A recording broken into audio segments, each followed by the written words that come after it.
स्वतःवर गोळी झाडून जीवनयात्रा संपवणारे डॉक्टर शिरीष वळसंगकर कोण? सोलापुरातील प्रसिद्ध न्यूरोफिजिशियन डॉक्टर शिरीष वळसंगकर. सोलापुरातील प्रसिद्ध न्यूरोफिजिशियन डॉक्टर शिरीष वळसंगकर यांनी शुक्रवारी रात्री 8:30 वाजताच्या सुमारास स्वतःवर गोळी झाडली आहे. या गोळीबारात गंभीररित्या जखमी झालेल्या डॉक्टर शिरीष वळसंगकर यांचा उपचारादरम्यान मृत्यू झालाय. या घटनेने सोलापुरातील वैद्यकीय क्षेत्रात मोठी खळबळ उडाली आहे. डॉक्टर शिरीष वळसंगकर यांनी टोकाचे पाऊल का उचलले याचे कारण अद्याप अस्पष्ट आहे. डॉक्टर शिरीष वळसंगकर हे अत्यंत प्रसिद्ध न्यूरोफिजिशियन होते. त्यांनी केवळ सोलापूरच नव्हे तर महाराष्ट्रासह जगभरात आपली वैद्यकीय सेवा दिली होती. कोण होते डॉक्टर शिरीष पद्माकर वळसंगकर? डॉक्टर शिरीष वळसंगकर हे सोलापुरातील न्यूरोफिजिशियन होते. त्यांचे वय 69 वर्ष होते.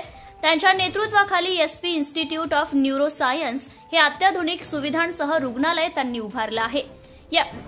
डॉक्टर वळसंगकर यांनी सोलापूरमधील Dayanand college of arts and science येथून महाविद्यालयीन शिक्षण पूर्ण केले.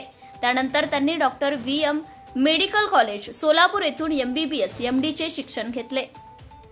डॉक्टर वळसंगकर यांच्या आत्महत्यापूर्वीचा घटनाक्रम शुक्रवारी दिनांक 18 एप्रिल रात्री 8 वाजता एसपी ऑफ न्यूरोसायन्सेस येथे रुग्णांची तपासणी करून घरी परतले.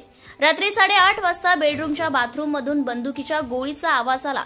त्यानंतर दुसरी राऊंड फायर झाल्यावर कुटुंबियांनी बेडरूममध्ये धाव घेतली.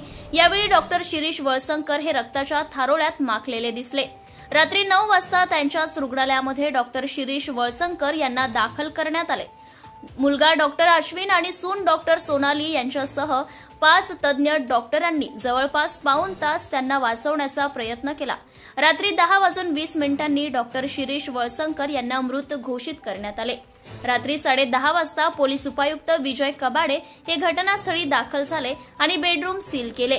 रात्री 10:45 फॉरेन्सिकची टीम दाखल झाली आणि बेडरूममधील बंदूक, काडतूस, रक्ताचे नमुने घेतले. Subscribe now and press the bell icon. Never miss an update.